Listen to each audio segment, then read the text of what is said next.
Bom dia, pessoal. Vamos começar as correções da semana, começando então pelo dia 17, que foi uma terça-feira. Aqui vocês tinham que organizar as capas dos livros que estavam lá na página do material complementar no final do livro. Vocês tinham que organizar, né, ver qual que era um cordel, qual que não era, e depois responder umas perguntinhas sobre trava-línguas que está na página 104. Então, vamos lá no livro. Opa, não é aqui. Aqui. Opa. Então, aqui, vocês tinham que recortar do material complementar da página 251 as capas dos folhetos de poemas de cordel. Então, você tinha que olhar essas capas, que essa daqui está na página 251, olhar essas páginas e analisar qual que era cordel, qual não seria cordel. Então, na própria capa, se vocês lessem bem, já tinha, a grande maioria está escrito cordel, cordel, cordel. E o último aqui, deixa eu ver, o último não está escrito cordel. Mas, pelo desenho, pelo tipo de desenho feito aqui no livro, dá para ver que é um cordel também, tá? Porque esse tipo de desenho, ele é característico do cordel. Vocês podem ver que os únicos diferentes aqui são esses dois. Então, qual que vocês teriam que colocar ali? Eu não vou conseguir recortar para colocar, então eu vou indicar quais são, tá? Vou apagar meus rabiscos. Opa.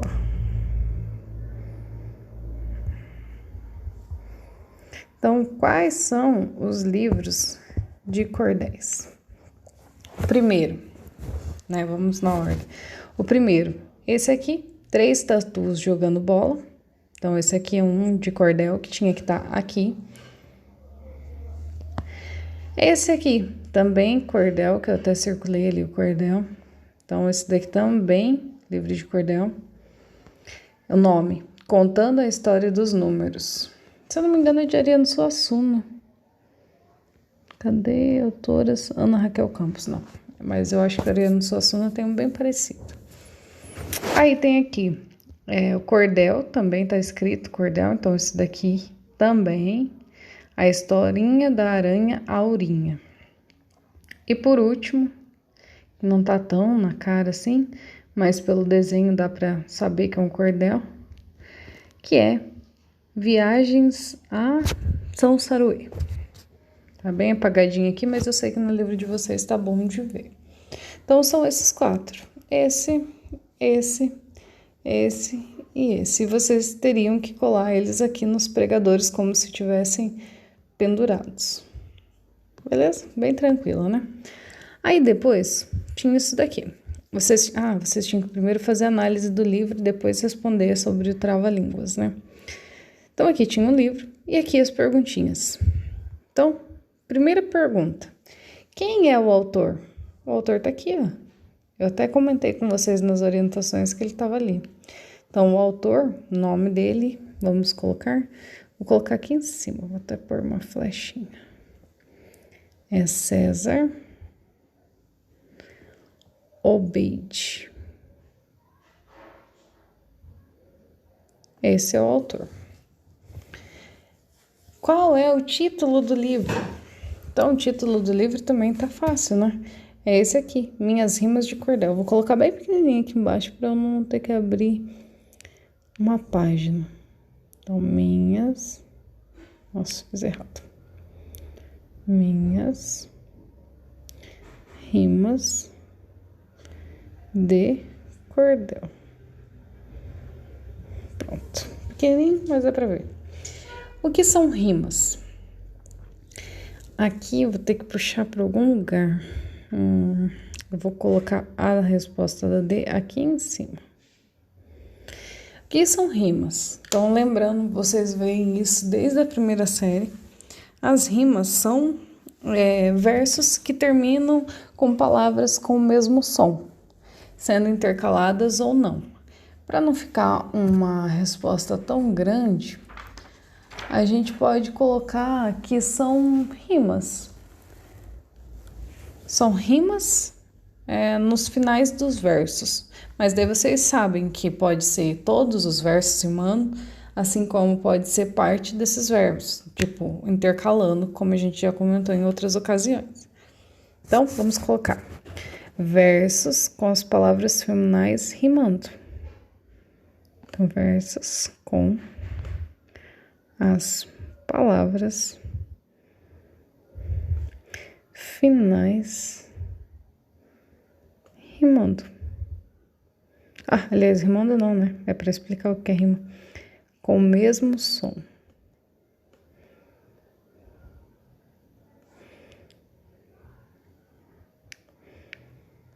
Eita.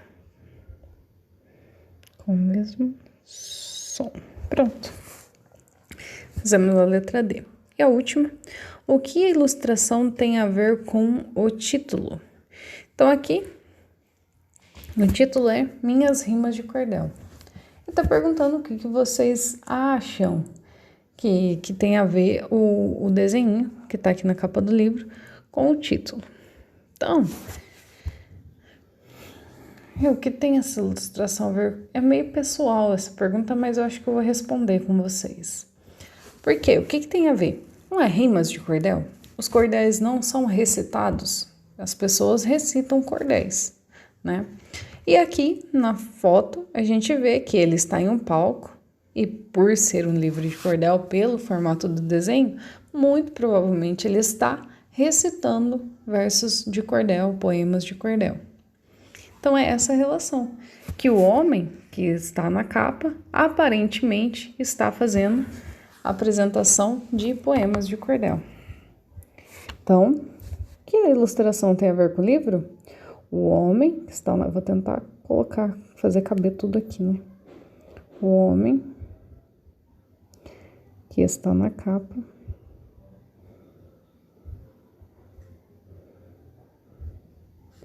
provavelmente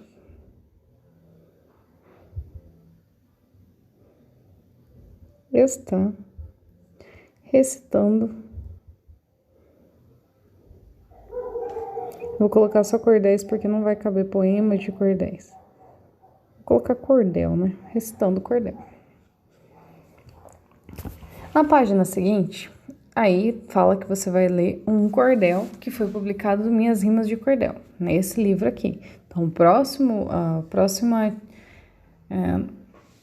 texto, né, que vocês vão ler é deste livro aqui. Aqui só tá a capa dele, né, a frente dele.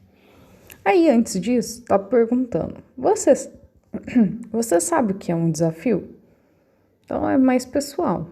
Desafio, então, de maneira geral, é quando você propõe um tipo de competição, né? Então, você vai competir com alguém, alguma coisa. Pode ser qualquer coisa. Aí, aqui na resposta de vocês vão colocar, você sabe que é um desafio? Sim ou não? Se você sabe, sim. Se você sabe ou não sabe, não. Agora todo mundo sabe o que eu falei, né? Mas era antes disso. Aqui tá perguntando, e o que é um trava-língua? Então, é um complemento dessa primeira, né? Você sabe o que é um trava-língua? É como se estivesse perguntando dessa forma. Tá usando a primeira pergunta para fazer a segunda. Então, também resposta sim ou não. Se você sabe o que é um trava-língua, sim. Se você não sabe, não. E trava-línguas geralmente são aquele monte de palavras que faz a gente falar alguma coisa errada. Então, tem várias, não é cordel, não é rima também, é só um monte de palavras que fazem a gente falar meio esquisito, tipo, três pratos, não vou lembrar, mas 3 pratos de trigo para 3 tigres tristes, lembrei, viu? Isso daí é um trava-língua. Então, você vê, tem um monte de trigo, tristes, tigre, tudo isso para confundir, para a gente acabar falando alguma coisa errada. Por isso, trava-língua. E daí, geralmente, por exemplo, um desafio de trava-língua, perde quem travar a língua. Se eu falei trigue ao invés de tigre, eu perdi, entendeu? Aí, aqui embaixo, como você imagina um desafio trava-língua? Já respondi, né? Mas aqui, resposta pessoal também. Agora eu já falei a resposta, mas aqui vocês deveriam ter colocado como que você imaginaria um desafio trava-línguas. E é justamente isso. São palavras difíceis de fazer, de falar. Eu acho que não vai ser o caso do texto seguinte, porque eu não vejo nenhuma assim, palavras complexas e iguais, parecidas sendo escritas, mas de uma maneira geral, em casos de brincadeira, assim, o desafio de trava-línguas são palavras muito parecidas que a gente fala junto e o mais rápido possível, mas tem que falar certo. E daí, geralmente, o desafio é quem errar, perdeu. No caso do cordel, eu acho que o desafio trava-línguas ele tem mais no sentido de competição de rimas por si só, não por ser difícil de falar. Então é igual aqueles, tem alguns cantores que cantam, que se desafiam cantando. É mais ou menos tipo aquilo. Então ele faz uma rima, daí o outro faz uma rima. Ele faz uma rima, o outro faz uma rima. E geralmente de improviso. O primeiro que der branco, que não conseguir fazer a rima, é o que perde. Eu vou ver se a gente volta nesse conteúdo mais pra frente e daí eu mando um videozinho desses pra vocês, se der, porque agora a gente já tá no final do ano, é poucas aulas, né? Mas se eu conseguir, eu mando um videozinho desse, que daí é esse desafio de um canta, outro canta, um canta, outro canta, e quem dá um branco primeiro, não sabe fazer a rima, é o que perde. Aí, embaixo, temos a última pergunta. A imagem ao lado representa um trava-línguas que faz parte do poema de cordel. Você sabe qual é? Então, aqui está perguntando especificamente desse poema de cordel. Aqui você vai responder sim ou não. Eu, particularmente, não sabia que era um cordel, mas eu acho que eles pegaram, fizeram cordel ou se popularizou tanto que virou um cordel.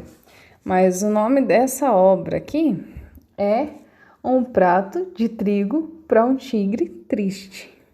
Então, sabe aquele trava-língua que eu falei agora há pouco? Então, é uma ilustração desse trava-língua, né? Bom, seguindo, aí aqui a gente finaliza a parte de português do dia 17.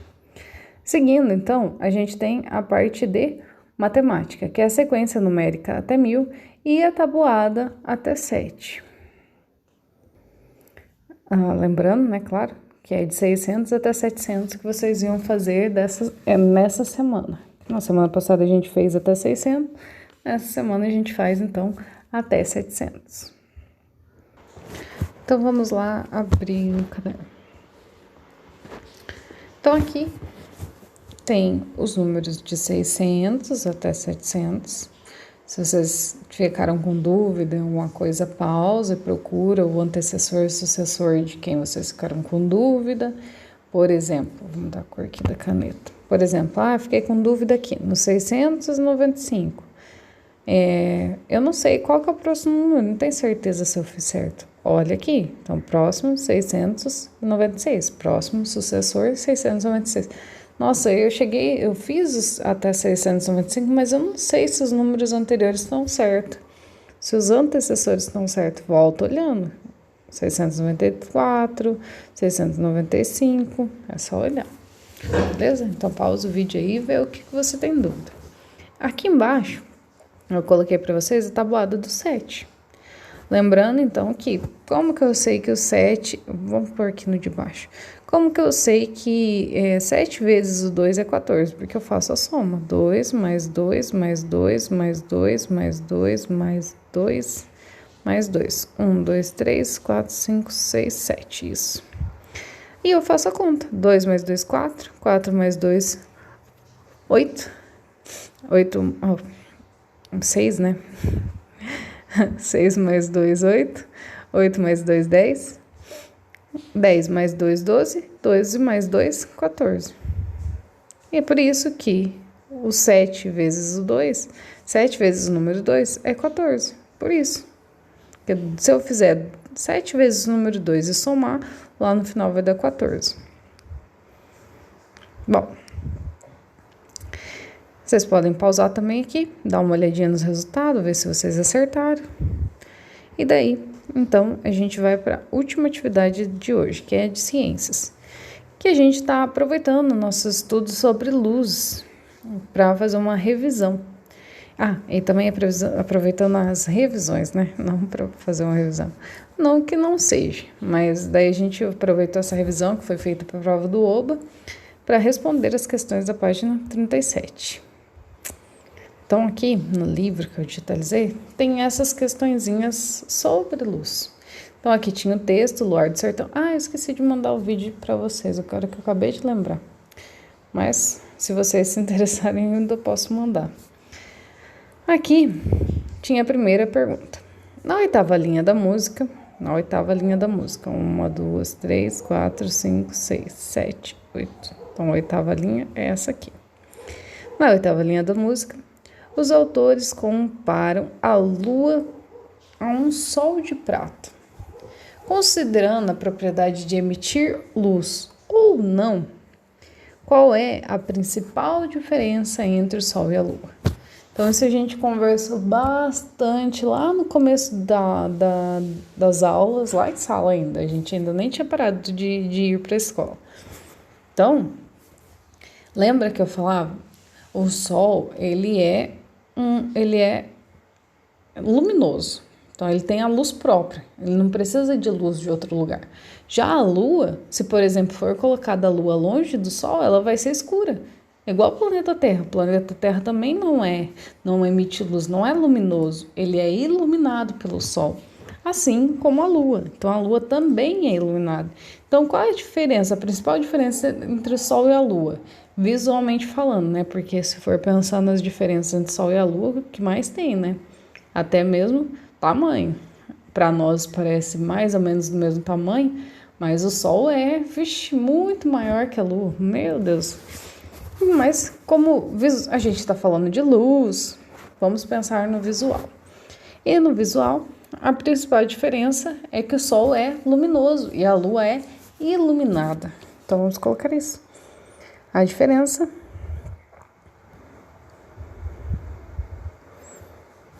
é que o Sol é, nome próprio, hein, gente? Nome próprio, o nome do Sol é Sol. Então, letra maiúscula. A diferença é que o Sol é luminoso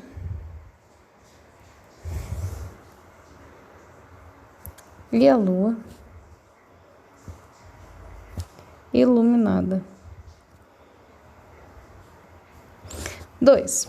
Qual é a origem da luz do luar? Então, qual a pergunta 1? A gente já meio que respondeu a pergunta 2. Qual é a origem da luz do luar? São os raios do Sol, que são refletidos por ela, né? São os raios do Sol. Opa, letra maiúscula. Só isso, já responde a pergunta. Como você interpreta a quinta linha desse texto, que eu já tinha marcado aqui? Havia diferença entre a luz do luar da cidade e a do sertão? Aqui, eu vou até ler. Este luar, cada cidade tão escuro. Então, só fala da quinta? Tá, mas que seja. Então, por que tá perguntando isso? Ele fala que o luar da cidade é escuro.